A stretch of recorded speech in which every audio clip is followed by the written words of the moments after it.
2026年、オーストラリアで1枚の銀行取引記録が公開された。その瞬間、20年間封印されていた真実が一気に崩れ落ちた。画面に映し出されたのは、警察署長の口座に振り込まれた500万ドル。送金元は、ある殺人事件の容疑者だった。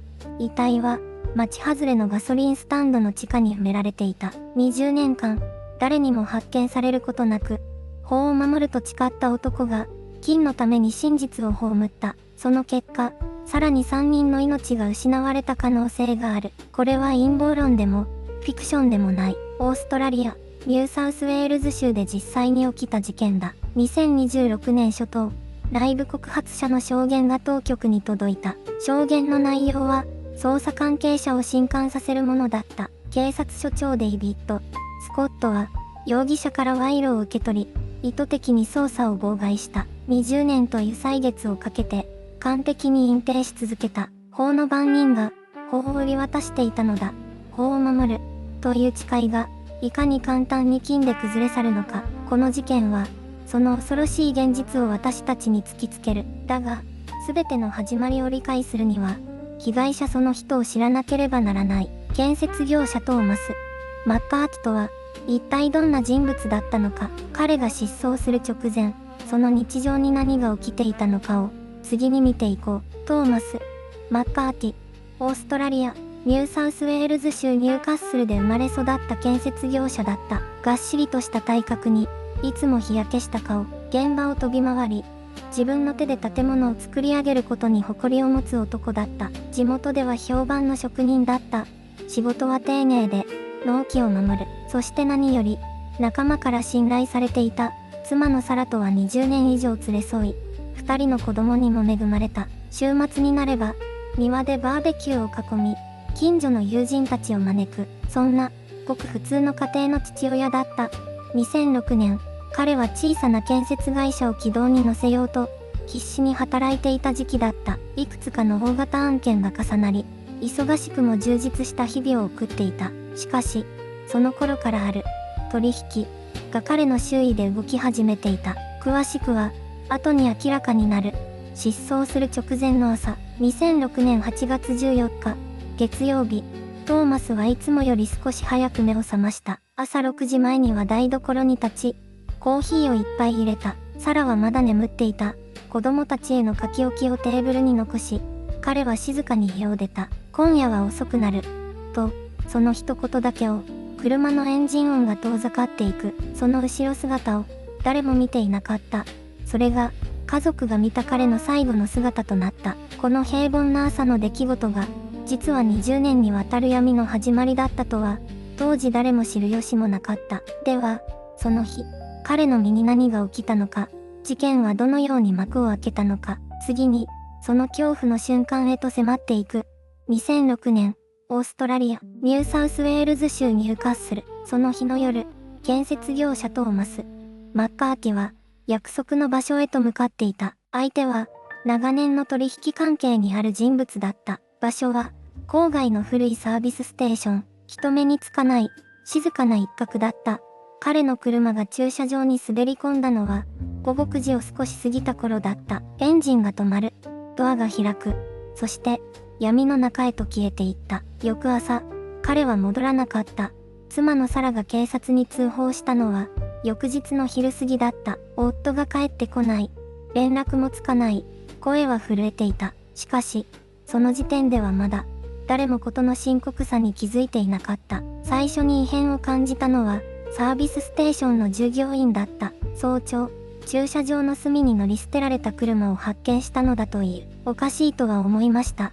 でも、誰かが置き忘れただけだと思って、彼はそう証言している。誰かが去った痕跡だけが、そこに残されていた。車内には、財布も携帯電話もそのままだった。まるで、持ち主が突然消えてしまったかのように、その不自然さが、後に重要な証拠となるはずだった。だが、その証拠は長い間、日の目を見ることはなかった。トーマスの遺体は、まさにそのサービスステーションの地下に埋められていた。真実は、地面の奥深くに静かに眠り続けていた。では、なぜ20年もの間、捜査は動かなかったのか。その背後に潜む、闇の力とは何だったのか。次は、事件発生直後に始まった。ある、不正な取引の実態へと迫っていく。2006年、トーマス・マッカーティが姿を消してから、数日が経過した。家族からの捜索願いを受け、ニューカッスル警察は正式に捜査を開始した。表向きには、捜査の担当者として名乗り出たのは、当時警察署の中枢に近い立場にいた人物たちだった。彼らは素早く動いた。しかし、その動きは真実を暴くためではなかった。最初の公式発表は、驚くほど簡潔なものだった。トーマス・マッカーティは自らの意思で失踪した可能性が高い、というものだった。家族は信じなかった。友人たちも首を振った。しかし、捜査はそこで止まった。その頃、舞台裏では別の取引が進んでいた。第一の容疑者として名前が浮かび上がったのは、地元の建設業界で顔の知られた男だった。彼はトーマスと長年にわたる金銭トラブルを抱えており、失踪直前にも激しい口論があったことが複数の証言から明らかになっていた。状況証拠は揃っていた。動機もあった。だが、逮捕状が出ることはなかった。後に明らかになるのは、この男が所長デイビッド・スコットに接触し、$500万という巨額の賄賂を渡したという事実だ。金は動いた。そして、捜査は止まった。正義の番人であるはずの人間が、金のために真実を地面の下に押し込めた。トーマスの遺体と同じように。だが、全てを隠し通すことは誰にもできない。この取引の証拠を握っていた人物が、20年後に沈黙を破る。その人物には、鉄壁のアリバイがあると思われていた。アリバイ。それは、犯罪捜査において最も重要な要素の一つだ。どこにいたか、誰と一緒だったか、それを証明できれば、疑いは晴れる。しかし、このケースでは、アリバイそのものが巧妙に作られていた。デイビッド・スコットは、トーマス・マッカーティが失踪した夜、公式の場にいた。警察署内での会議、複数の証人、記録に残された出席サイン、どこから見ても、彼には完璧なアリバイがあった。捜査本部は、署長を早々に関係者リストから外した。むしろ、彼は捜査を指揮する側に回った。自ら陣頭に立ち、部下に指示を出し、捜査の方向性を決定した。これほど巧妙な隠蔽はない。疑われる立場にいながら、疑う側に立つ。捜査の歩みは、最初から誤った方向へ向けられていた。目撃証言は選別され、重要な物証は記録から消え、有力な容疑者への聴取は行われなかった。それでも、表向きの捜査は続いた。書類は積み上げられ、会見は開かれ、捜査中、という言葉だけが繰り返された。2006年から2026年まで、実に20年間、その間、トーマスの家族は待ち続けた。答えを、真実を、せめて、遺体だけでも返してほしいと。しかし公式発表は、常に同じだった。捜査は継続中です。進展があり次第、お知らせします。その言葉の裏で、全ては統制されていた。アリバイは完璧だった。記録も、証言も、整っていた。だが、一つだけ見落としがあった。金の流れは、消せない。銀行の記録は、人の口と違って、沈黙を強いることができない。そして今、その記録が、20年越しに語り始めようとしていた。完璧に見えたアリバイの壁に、最初の亀裂が入る。亀裂は、静かに広がっていた。表向き、捜査は終わっていた。トーマス・マッカーティの失踪は、行方不明、として処理された。記録は整然と並び、証言は矛盾なく揃っていた。だが、それはあくまでも、人間が作り上げた話だった。証言は、圧力によって変えられる。記憶は、恐怖によって書き換えられる。しかし、銀行の記録だけは、誰の命令にも従わない。2006年の夏、デイビッド・スコット所長の口座に、ある不審な入金があった。金額は、一度では目立たないよう、細かく分割されていた。送金元は、複数の法人名義に隠されていた。巧妙に、念入りに、まるで、誰かが長年かけて練り上げたかのように。だが、隠すために使った手が多ければ多いほど、痕跡もまた増えていく。目撃者がいた。ガソリンスタンドで働いていた初老の男性だった。彼は、夜中に不審な車が敷地内にと回るのを見ていた。二人の男が、何かを運んでいた。重そうだった。彼は、警察に通報しようとした。しかし、翌朝、見知らぬ人間が彼の自宅を訪ねてきた。それ以来、彼は一切、口を開かなかった。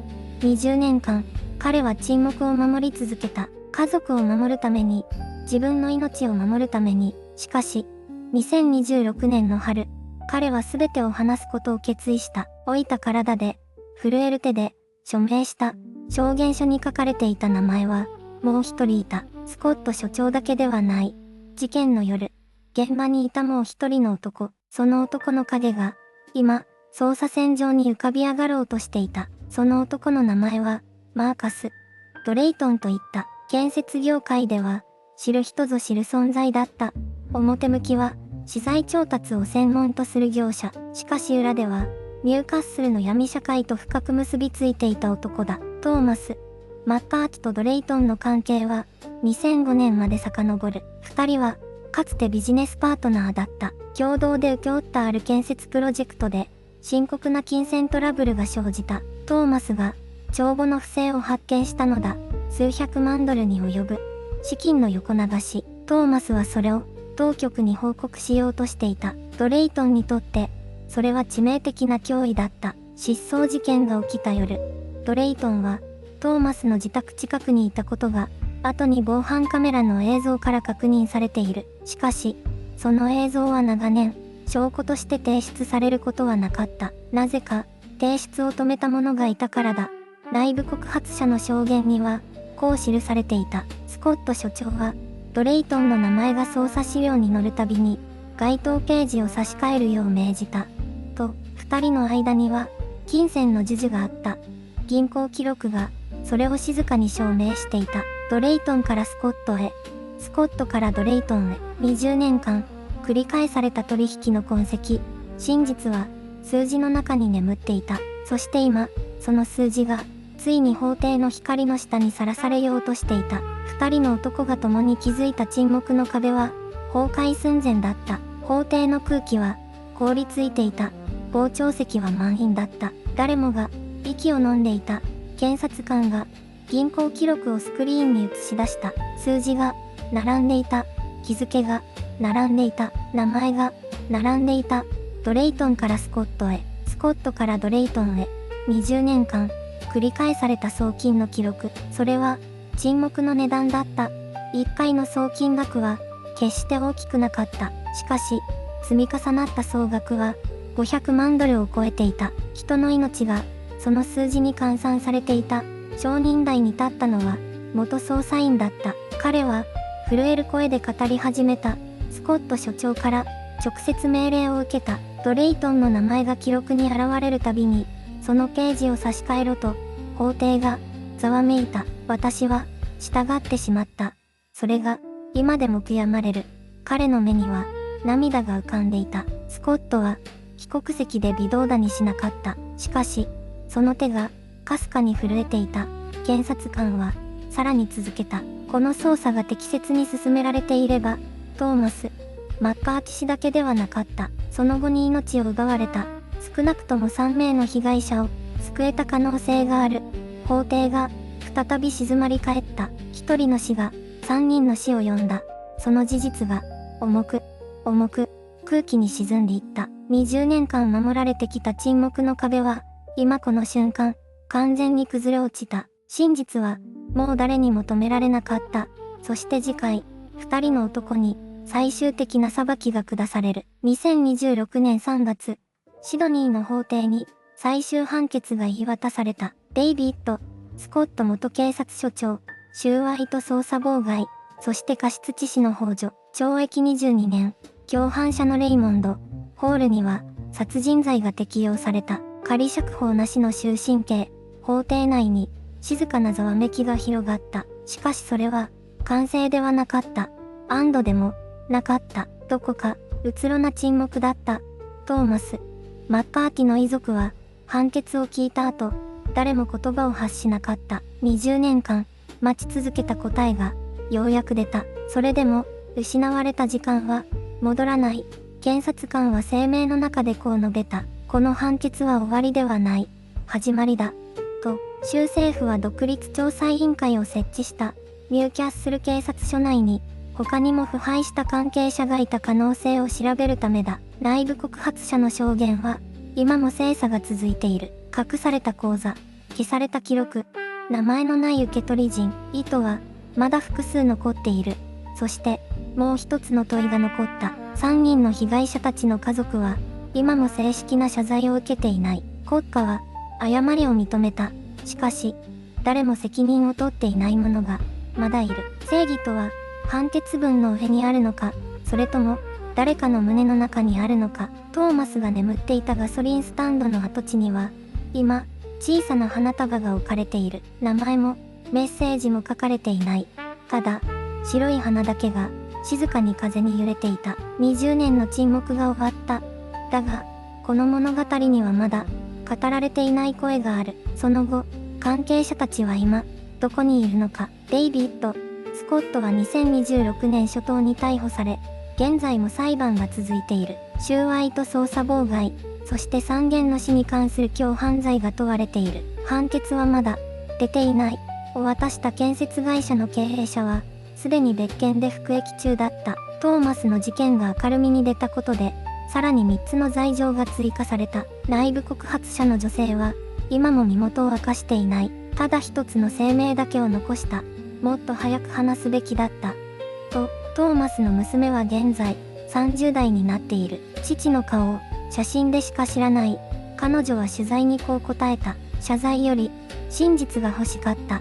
それだけです。と、20年という時間は戻らない。消えた命も奪われた日々も誰も返してはくれない。正義とは遅れてやってくることがある。しかしそれは正義と呼べるのだろうか。この問いに答えはまだない。